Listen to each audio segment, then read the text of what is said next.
ang nais po naming bigyan ng saya, kundi ang mga hayop niyong alaga. Kaya naman isang relaxation package ang naghihintay sa kanila na libreng-libre kaya walang damage sa inyong bulsa.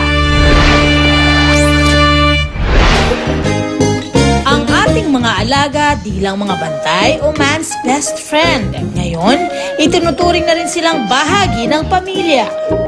Ito si Cookie. Ito ang aming baby sa ngayon. We love you, Cookie. Ito po si Dakar, si Chico. Ito yung panganay namin sa bahay. Ito yung bunso. I love you, mga baby. When I had Colleen, super nakaka-excite kasi sabi nila, kapag nagkaroon ka doon ng aso, parang nag-aalaga ka rin ng bata. Actually, yung pag-aalaga po ng aso, medyo magastos, lalo na po may breed siya. Pero it's all worth it naman kasi nga, nakakapagbigay naman siya ng joy, lalo na ba pag galing ka sa work, pag uwi mo sa bahay, sasalubong na siya sa'yo. Pero ang nakalulungkot na balita, hindi lahat ng aso nakararanas ng parehong pag-aaruga ng tulad kina Cookie, Chico at Colin. Marami pa rin kasing aso ang hindi naaalagaan at sa lansangay napababayaan. Ang resulta, sakit na hindi lang sa alagang aso nakaapekto, kundi pati na rin sa kalusugan ng tao. So ngayon kasi talamak pa rin ang rabies natin dito sa Pilipinas. So kaya kailangan natin mag-prevent, lalo na papasok na ang summer season. So kailangan natin mag-prevent by giving vaccination which is anti-rabies po. Sa kabila ng programa ng ating pamahalaan laban sa nakamamatay na rabies, marami pa rin ang kaso na nakakagat at nanganganib na magpositibo sa nakamamatay na sakit na ito. Ayon sa Bureau of Animal Industry sa Metro Manila, ang Barangay Gulod sa Quezon City ang may pinakamataas na bilang ng nakagat ng aso na naging positibo sa rabies noong taong 2015. Ang napapansin namin sa aming mga pag-iikot, yung karamihan sa aso hindi natatali ng maayos. Minsan naka-stray lang sa labas. Pag hinuhuli naman namin, may nagkiklaim. So, in a way, hindi sila masyadong nabibigyan ng alaga. Halos everyday marami nakakagat. Pero sa good news din na minsan lang yung rabies cases at madali naman namin nako-contain.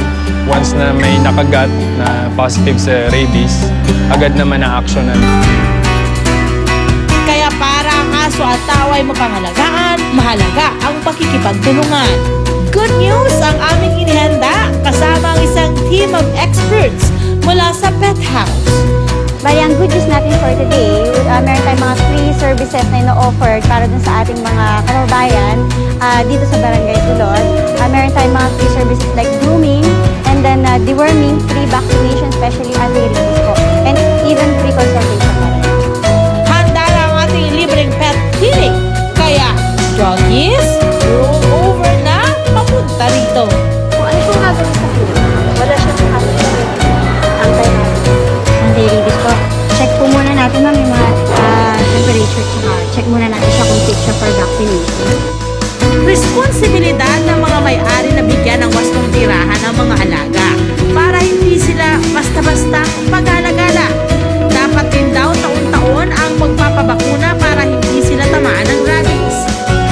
Kaya ayon sa mga residente, isang masayang sorpresa ang aming pagbisita. Nakatulong sa amin kasi talagang dapat niya schedule siya ng anti-rabies. So, syempre sa financial, short pa, na enrollment. So, kaya natuwa ako kasi sinabi sa akin na may libre dito ng pagbabakuna at saka anti-rabies. Salamat! Kahit tulong sa alaga ko na napakunahan siya dahil dito, kahit makakagat siya, magiging ayos yung makakagat niya. Nako Jacob, kahit ligtas na sa rabies, hinay-hinay lang sa pagiging astig at huwag mangangagat, okay? Nakatutuwa dahil patuloy ang pagdating ng mga kapuso nating nais magpakonsulta. Maliban sa rabies, sari-sari ring sakit ang maaari ipatingin sa ating resident veterinarian. Para sa ilan, kailangan muna ng deworming o pagtanggal ng bulate bago sila mabakunahan. Regular din daw dapat itong pinapagawa. Ang iba naman, sakit sa balat ang problema, gaya ng galis at paglalagas ng balahibo. Mayroon ding may mga garapata na nagiging sanhi ng pangangati at pananamlay. Kaya para sa kanila, libreng medicated shampoo at reseta mula kay Doc. Pero may mga kaso ring kakaiba, gaya na lang sa mag-inang Shih Tzu na ito na ang findings ay sobra raw sa timbang. Ito, nung dumating ito, maliit pa. Yan lang lumakas ng kain. 3 times a day kain. Ayun. Hanggang sa ngayon, ganun pa rin. Pero pinokontrol na namin ang pagkain niya. Hindi kasi healthy ang sobrang mataba. Sa kanila, sir, obese na siya. Huwag po kayong mag-alala dahil diet at exercise lang naman daw ang katapat nito. Pero kung may mataba, may ilan ding super payat na nangangailangan ng ibang gamot. At para sigurado ang overall health ng mga alaga, mahalaga ang grooming.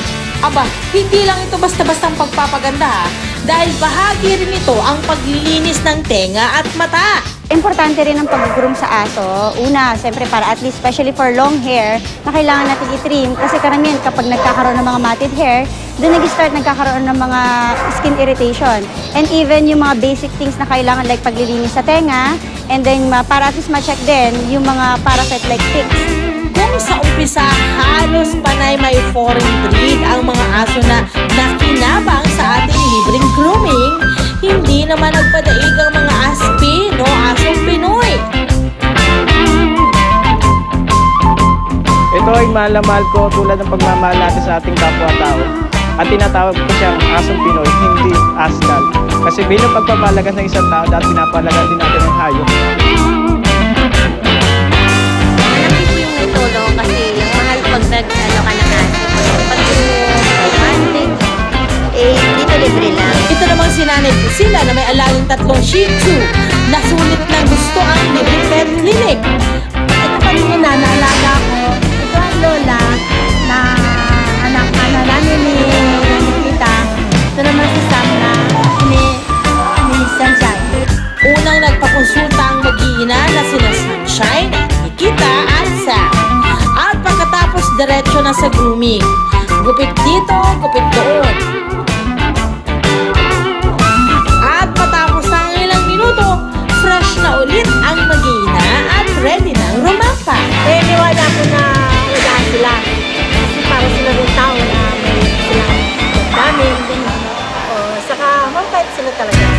Tandaan, pet owners, huwag baliwalain ang kalusugan